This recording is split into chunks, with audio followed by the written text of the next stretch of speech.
The last thing I expected to hear that night was a mother telling me to stay in her house until morning. I had only gone to a party to pick up my best friend, Emma, because she had promised me she wouldn't drink much. But at 1:47 a.m., I was carrying her through the rain, trying to keep her from falling, while a secret she had hidden for months was about to change everything between us. Then her mother opened the front door, looked at her daughter, looked at me, and quietly said, "Stay tonight." I didn't understand why she said it. Not until I saw the tears in her eyes.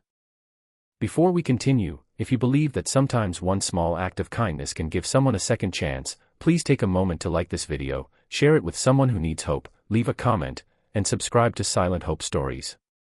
You never know whose heart might need a reminder that someone still cares. My name is Daniel, and Emma had been my closest friend since college. We had survived exams, terrible jobs, broken relationships, and the kind of quiet disappointments that make adulthood harder than anyone warns you about. Emma was the person who could make an ordinary afternoon feel like an adventure. She laughed loudly, cared deeply, and always seemed strong, even when life was quietly wearing her down. But lately, something about her had changed. She canceled plans, stopped answering messages, and whenever I asked if she was okay, she smiled and told me she was just tired.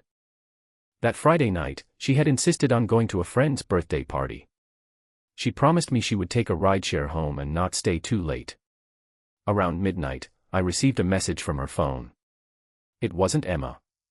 One of her friends said Emma had become sick and asked if I could come get her. I drove across town through heavy rain, expecting to find her embarrassed but fine. Instead, I found her sitting alone on the front steps of the house, her head lowered, her makeup slightly smudged, and her hands trembling. She had clearly drunk far more than she intended. When she saw me, she tried to stand and immediately lost her balance. I caught her before she hit the ground. She apologized again and again, but her voice sounded different. It wasn't the voice of someone simply drunk. It sounded like someone who had been holding back tears for a very long time. I helped her into my car and drove toward her home. For several minutes, the only sound was the rain against the windshield. Then Emma suddenly whispered that she didn't want to go home. I asked why, but she shook her head and stared out the window. A few minutes later, she said something that stayed with me. She told me she was tired of pretending that everything was okay. I didn't push her. I simply told her that she didn't have to explain anything tonight. I would get her home safely, and tomorrow, if she wanted, I would listen. When we reached her mother's house, I helped Emma out of the car. Her mother, Margaret, was usually awake whenever Emma came home late. I rang the bell twice. After a few seconds, the porch light came on, and Margaret opened the door. The moment she saw Emma leaning against me, her face changed. She didn't look angry. She looked frightened. She rushed forward and wrapped her arms around her daughter. Emma immediately began crying. Not the quiet kind of crying people do when they want to hide their pain, but the kind that comes from somewhere deep inside.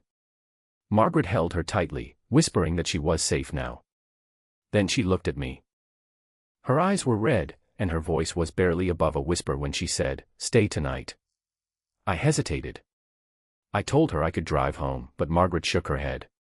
She said the roads were dangerous, the storm was getting worse, and she didn't want Emma waking up alone. There was something else behind her request, something she wasn't saying. So I stayed. Margaret helped Emma upstairs while I sat in the quiet living room. The house felt strangely familiar, even though I had visited many times before. Family photographs covered the walls.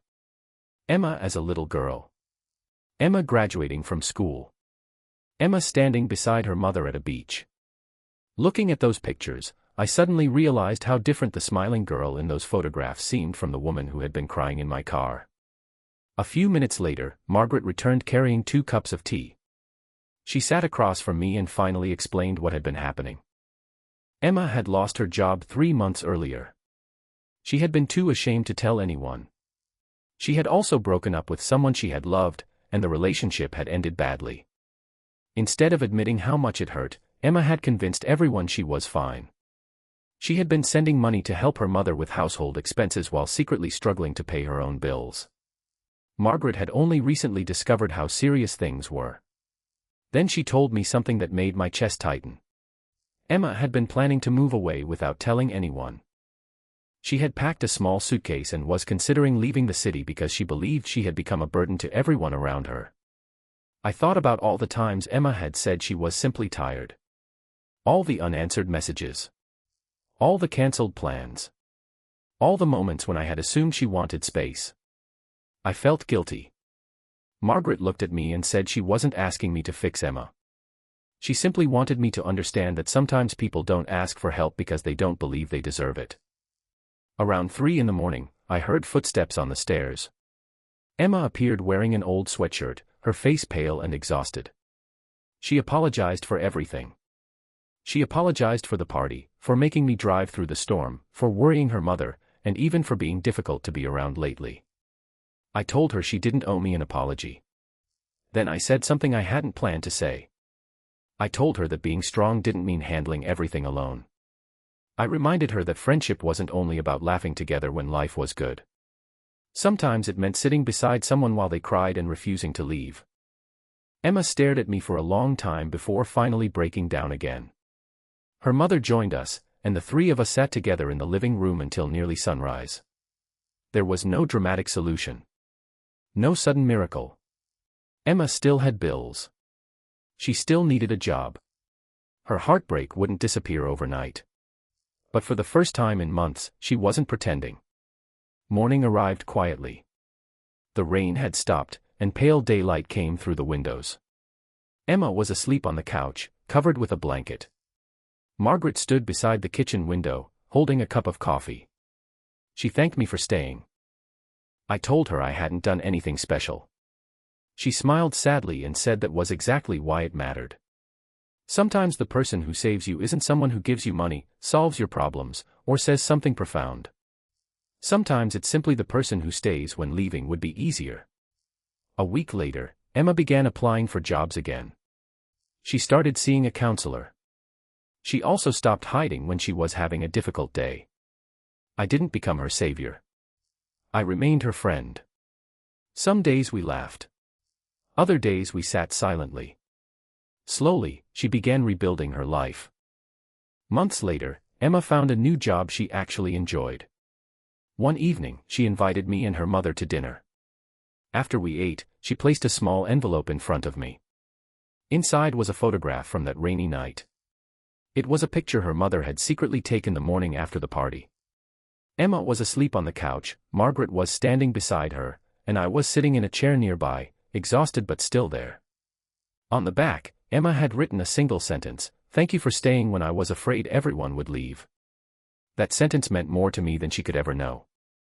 If this story touched your heart, please don't just watch and move on. Like the video, share it with someone who may be silently struggling, and subscribe to Silent Hope Stories. Your simple engagement can help this story reach another person who needs to hear that asking for help doesn't make them weak. And before we reach the end, I have one special request. Comment, "I will stay," if you believe that sometimes the greatest gift we can give another person is simply refusing to walk away when they need us most. That night taught me something I will never forget. We often imagine that saving someone requires extraordinary courage or some grand sacrifice. But sometimes, it is much simpler. Sometimes saving someone means answering the phone at midnight. Driving through the rain. Holding a friend steady when they can't stand. Sitting in a quiet living room until morning. Listening without judgment. And most importantly, staying long enough for someone to believe that their life is still worth fighting for. Emma didn't need someone to rescue her. She needed someone to remind her that she wasn't alone. And sometimes, that is where a second chance begins.